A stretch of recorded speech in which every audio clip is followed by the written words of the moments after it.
అంతరిక్ష ప్రయోగాల్లో అగ్రరాజ్యాలకు సవాల్ విసిరిన భారత్ ఎన్నో కలలతో నిర్మించుకున్న నావిక్ వ్యవస్థలో తన పట్టు కోల్పోయిందా? డెంగులో వెలగాల్సినటువంటి ఉపగ్రహాలు ఒక్కొక్కటిగా మూగబోతున్నాయా అంటే అవుననే చెప్పాలి. ఇందుకు కారణం భారత ప్రాంతీయ దిక్సూచి అయినటువంటి వ్యవస్థ IRNSS-1Fలో ఉన్నటువంటి చివరి అటామిక్ క్లాక్ సేవలు నిలిచిపోవడం.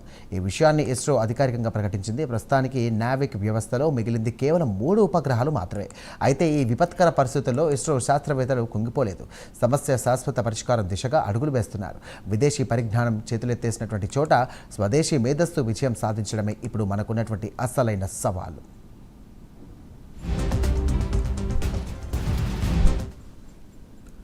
2016 మార్చి 10న IRSS-1F అనే ఉపగ్రహాన్ని నింగిలోకి ప్రయోగించారు. దీన్ని ప్రయోగించినటువంటి 10 సంవత్సరాల తర్వాత ఇది విఫలమైనట్టుగా ఇస్రో తెలియజేసింది. గతంలో IRNSS-1Fలో ఉండే 3 పరిమాణు గడియారాల్లో కూడా 2 ఇప్పటికే విఫలమయ్యాయి. చిట్ట చివరి సాధనంగా తాజాగా మొరాయించింది. దీంతో ఆ శాటిలైట్ దిక్సూచి సేవలకు అక్కరకు రాని పరిస్థితి తలెత్తింది. సాధారణంగా రైల్వేలు, సైన్యాలకు నావిగేషన్ సేవలు అందించాలంటే నావిక్ వ్యవస్థలో కనీసం 4 ఉపగ్రహాలు పనిచేస్తూ ఉండాలి. ఈ వ్యవస్థ కోసం ఇస్రో 11 ఉపగ్రహాలను ప్రయోగించినప్పటికీ దిగుమతి చేసుకున్నటువంటి పరమాణు గడియారాల్లో లోపాలు, కక్షకు సంబంధించినటువంటి ఇతర అంశాల కారణంగా అనేక శాటిలైట్లు విఫలమయ్యాయి. తాజాగా మరొకటి కూడా విఫలమైంది.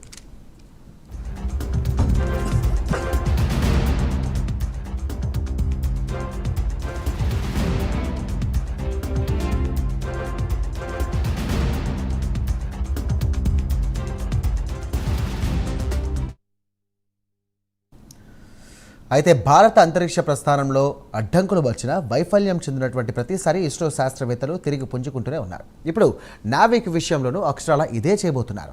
ఎన్నో కలలతో ఏర్పాటు చేసినటువంటి ఈ నావిక్ వ్యవస్థలో అటామిక్ గడియారాలే వెన్నుముక. ఇక స్విట్జర్లాండ్కి చెందినటువంటి స్పెక్ట్రా టైమ్ సంస్థ నుండి ఈ అటామిక్ గడియారాలను కూడా దిగుమతి చేసుకుంటున్నారు. ఇక విదేశీ గడియారాలపై ఆధారపడడంతో ఈ వైఫల్యాలు ఎదురయ్యాయని వాటిని ప్లేస్లో రుబీడియం అటామిక్ క్లాక్లను కూడా రంగంలోకి దించుతున్నారు. స్వదేశీ రుబీడియం క్లాక్లు అత్యంత ఖచ్చితత్వంతో పనిచేస్తూ యావత్ భారత్కు గర్వకారణంగా నిలవనున్నాయి. ఇప్పటికే NVS-1 ఉపగ్రహంలో విజయవంతంగా ఈ గడియారాన్ని కూడా మార్చారు.